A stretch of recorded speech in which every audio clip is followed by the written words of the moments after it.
Habeen wanaagsan saaxiibayaal, waxa aan idinla wadaagayaa odhaahyo ku saabsan nolosha oo isugu jira talo, tusaale, dhiirigelin iyo horumar. Ka faa'iidaysi wacan. Hal eray oo nabad ah ayaa ka qiimo badan boqolaal eray oo dagaal ah. Nacayb kuma bogsiin kartid, kaliya jacaylka ayaa nacayb bogsiin kara. Daqiiqad yar ayaa maalinka dhan bedeli karta. Maalin kaliya ayaa noloshaada bedeli karta. Shakhsi kaliya ayaa adduunka bedeli kara. Haddii aad ogaan lahayd waxa aan waxbixinta ka bartay, ma aanad cantuuga liqdeen ilaa aad qayb ka bixiso. Qof kastaba naxariis kula dhaqan, xataa nafsadaada ha ahaado. Hadalkaaga hubso intaadan hadlin. Waxaa maqla kuwa uu saameyn togan ama mid taban ku yeelan karo.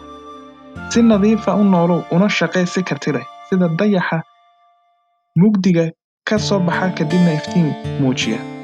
Isbeddel oo dhan ma ahan korriin, sida socod oo dhan uusan horay u ahayn.